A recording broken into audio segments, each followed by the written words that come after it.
Mic check 1 2 1 2.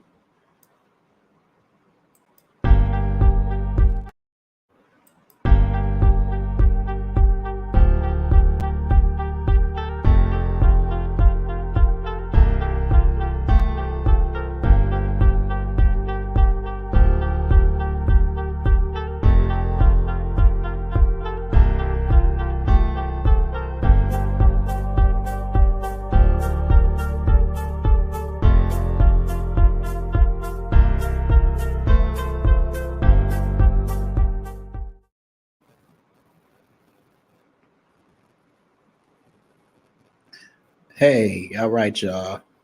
My name is Johnny, and this is Live with Johnny. I want to thank everybody for tapping in and everybody who's going to tap in.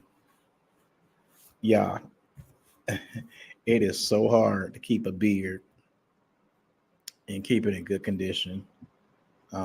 It's not an easy task. It's like your hair. If you don't comb your hair in the morning, it's gonna be nappy. And right now, my beard looking real nappy. So I apologize for that. I meant to pick it out, brush it out today, but just moving so fast, I didn't get a chance to do a whole lot to it. So this is the way it looks, and I'm gonna have to deal with it. So we got a very good topic to talk about today, and it is about racism. The topic today is about racism, but not racism with white or black. It's about racism amongst our own people. I strongly believe, and you can correct me if I'm wrong. You can tap in. You can leave your comments, questions, suggestions. But I honestly believe that some of us, black people, are more racist than white folks. And I'm going to explain that, and we're going to show examples.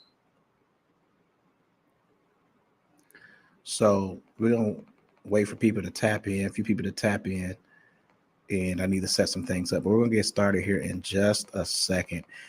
I want to know, hopefully everybody can hear me.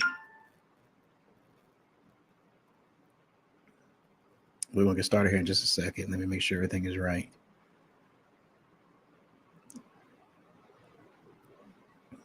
Hopefully everybody can hear me. Okay, perfect. Sounds good. So we are at the studio, R&J Studio, and y'all, I am loving this new sound. All right. I did a lot of things to get to this sound and to get my podcasting to sound the best way that it possibly can.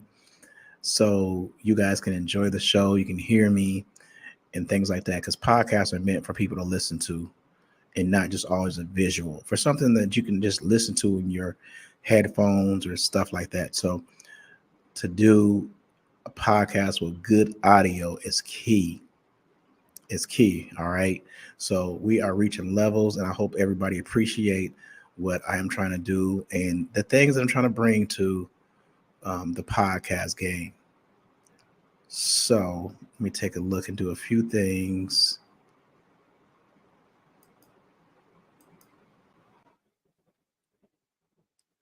Okay, so how's everybody doing today? Take that down just a little bit. How's everybody doing today? We good? All right. So before we get started, I just want to let everybody know that we are on different platforms. We are on Facebook, we're on YouTube, and we're on X all at the same time. So that's big, y'all. And if you're on Facebook, make sure you're liking it, make sure you're sharing it, make sure you're commenting. If you are watching it live on YouTube, make sure that you are also liking, thumbs up, and commenting. I would appreciate that so much. And if you are on X, which is formerly known as Twitter, make sure you're also liking and commenting, so that way I can get a good understanding if I'm in the right direction with some of these topics that I'll be talking about. If I'm off key or if I'm saying what needs to be said, I definitely need to know that. Okay, cool. So, y'all, the first thing we're going to talk about today is black on black racism. I never thought I would see the day exist where we would be hating on our own people. And I could not say nothing about it, but sometimes certain issues and things we can't just sweep underneath the rug. I think that's where we get into a lot of problems is we sweep things underneath the rug. We don't like talking about things. You know, it's like this is our house. We don't like other people coming in talking about things in our house, and we just want to sweep it underneath the rug and just play like it don't exist. But it does exist. It very much exists. Like yesterday, I had when I was talking about stressing out or depression, black depression. We talk about that a lot. And then you had females with a round table. And one of the things the female said, if it's two females in a room in a business setting, if they look in there and see another female, they're automatically think, uh-oh, it can only be room for one person. So that's where you start getting the crabs in a barrel type thing because you feel like it can only be one. A room full of white people, they don't feel like that. They feel like, oh, we all coming up together. We all gonna get this money together. You know, I work at a job and we're commissioned. And one thing that they always say is let's all get this money together. They don't be like, yo, Johnny gonna get this money by himself. You know, I stayed one of the top salesmen for 4 or 5 months. And even still, they like, how can we get everybody else to that way? How can we do, you know, things to get everybody else to get that money? It's not just like a one runaway thing, but it's totally different when you deal with black people. Black people in the room, you feel like one person supposed to be the chief, one person supposed to get all the money, and other people are supposed to be behind him. That's a backwards way of thinking about things, especially with us because we're so far behind. We need more than one person to take the lead, more than one person to be the chief. Sometimes it takes a person to lead everybody else, but there should be more than one person getting the goods, especially when it's a room for all black men, because all black men should be getting the same amount sometimes. And that's something that we have to think about. I've experienced over the years, it's just a hold you back mentality. Like if I can't do what you do, I'm not going to recognize what you do. Same like when you on social media and things like that. You only get a certain amount of your friend circle, a certain amount of your Facebook friends that are going to get all the ignition, the acknowledgement, the likes and things like that. It don't matter what you put out there that you're doing. I got a new job. I got a new grandkid. Somebody graduated. Any of that stuff. If you're not one of these people that everybody like everything that they do, it doesn't matter. It's not going to get acknowledged. And that's not right. Even birthdays, you may get 100 likes on your birthday, but you got 5,000 friends.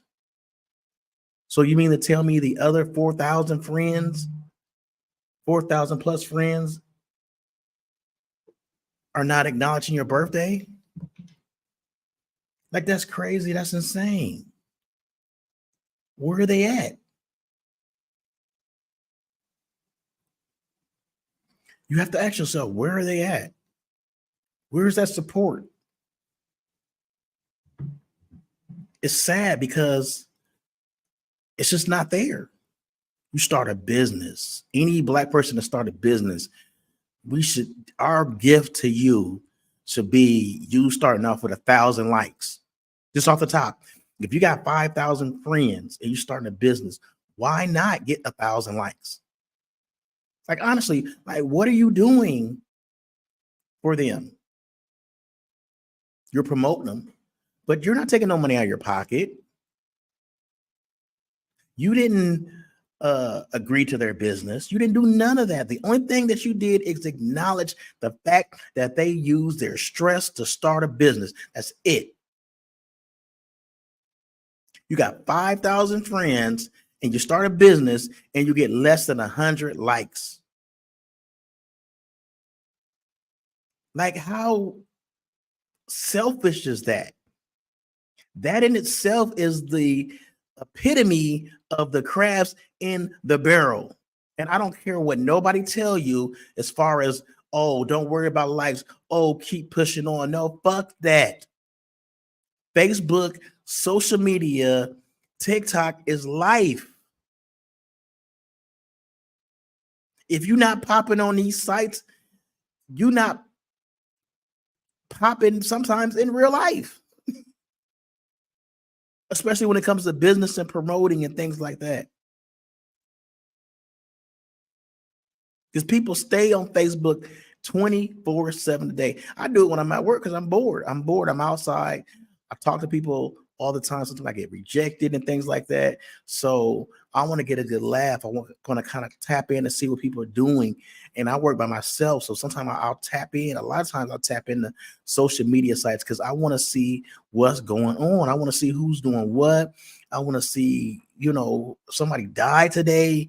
I want to know what's going on sometime because I'm not there. And Facebook allows you to do that.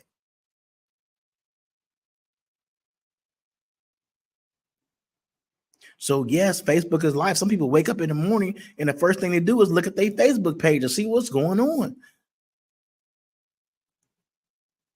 So Facebook is life, whether you like it or not, or accept it or whatever. But that's what Facebook was meant to do, is be in your life. And that's what it's doing. Period. That was their plan. Their plan is working. Facebook has become life. Your friends on it, your family is on it, everybody is on Facebook. So imagine you start a business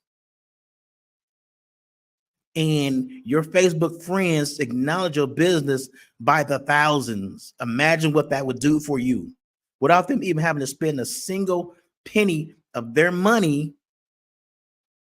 They're not even spending time, because a click, boom, you're done.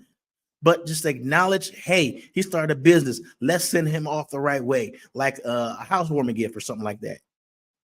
Housewarming gift, you got to go out.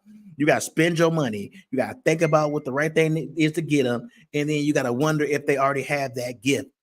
You ain't got to do none of that shit when you support somebody's business by simply hitting the like button. But we won't do it.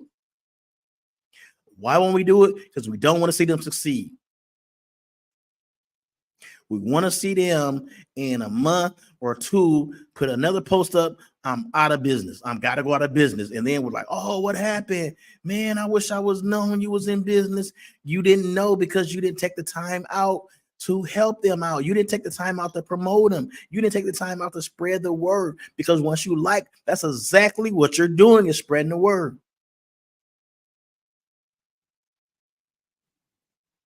A business should think about, first thing a business should think about doing when it open is your promotion. How do I promote? How do I advertise? And that's free advertising. You see today when the steak sandwiches came out with McDonald's, everybody on Facebook. I seen maybe 2 posts, but I know that it's on Facebook so heavy that the majority of Peoria probably going to McDonald's today or tomorrow to get that bagel sandwich.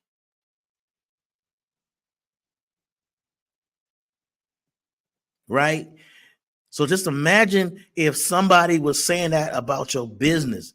Hey, this guy got a business. He do a good job. And 5 or 6, 7, 8, 9, 10 people advertise your business. That would be a good business start. But we're not going to do it because we don't want to see each other make it. We don't want to see it. Certain people will get that pass.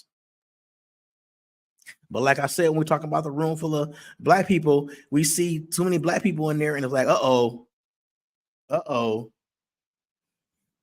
There's too many people doing t-shirts. Uh-oh. There's too many people designing shoes. Uh-oh. There's too many people raising dogs. Uh-oh. It can only be a few. And we don't allow somebody else to get, I don't care how good you are, you may not be allowed to get in the game. Music game is the same way. Except for the music game, we look at the industry as full. So somebody else locally coming up in the ranks and talents, even though they creative, they got good music, we're like, oh, it's too many. And there can only be a few. So I'm not going to promote him. I'm not going to waste my time to promote him because I already know that he's not going to make it because it's already full. It can only be a few. We have that mentality. I wish white people would have a mentality as far as, oh, there's too many Kenny Rogers in the game. There's too many Taylor Swifts in the game. No, if you got talent, you should be there. They're going to help you be there. They're going to support you. They're going to go to your shows. They're going to clap. They're going to give you money. They're going to donate. They're going to tell the people about you. All of that stuff. Black people will not do that for ourselves. We do not want to see other people succeed. Period. And we're so far behind. That's the problem. We're so far behind. We should be catching up. I applaud everybody who doing something, who got money, who got houses, who got cars. But what are you doing for the next person to get there? Are you telling them how you got there? Are you doing a podcast to explain to people credit? Are you explaining to your friends credit? You see them drowning in credit and you won't say a single word.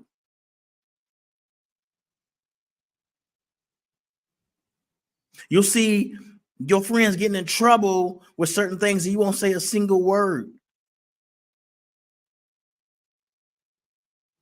Because you would rather, it's that mentality. There's too many niggas in a room. Too many niggas in a room.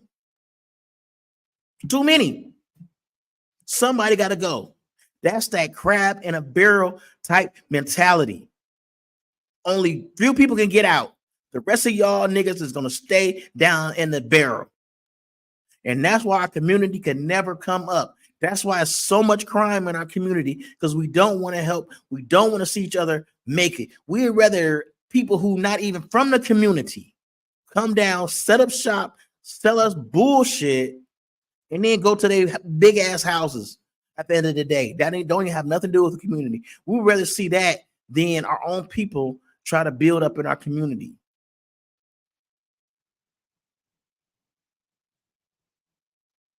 That's insane.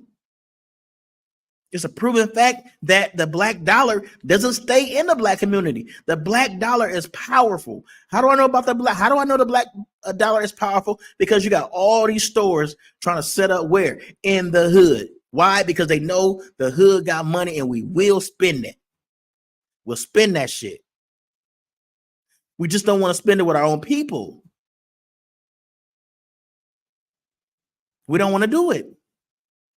Now, I understand that some businesses are lacking and things like that, but some of those businesses that are lacking because of the color of their skin, or you see the color of their skin and you think all black businesses are like that. No, there's some people that are actually trying.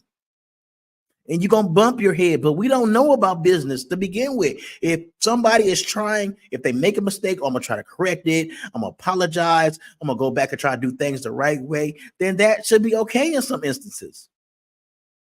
Not, oh, they messed up, so I ain't going to never deal business with black people ever again. That's insane. You would never say that with a white business. If the majority of these businesses are white or Korean.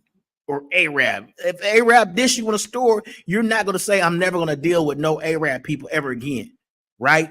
So why would you do that with your own people? You shut people down because of something somebody else did to you. That's not right. That's that crabs in a barrel mentality. And we got to change. We got to rewire the way that we think. We got to give people a chance. I'm in sales and I'm the top number one salesman for 4 months. And I can count on my hand how many black customers I have.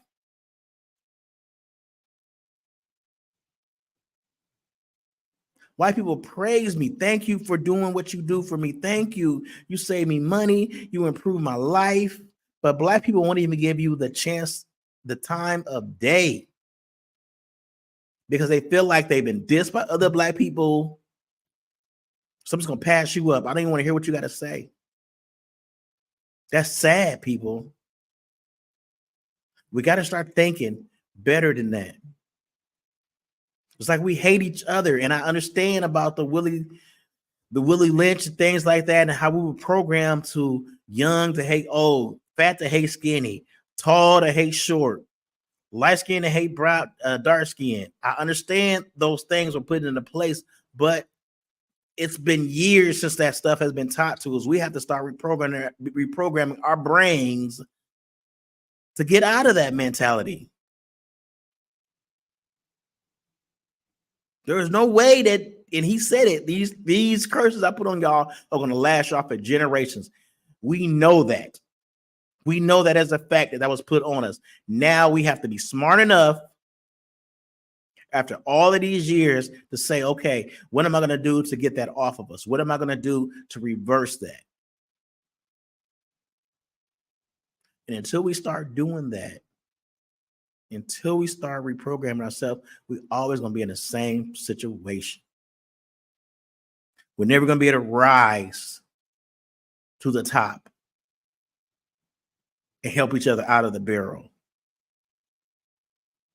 So I'm going to leave it at that. With that being said, I want to thank y'all for tapping in, and we're going to do some more podcasting. You may see me back here later on tonight, but I'm going to eat my food because I'm kind of hungry.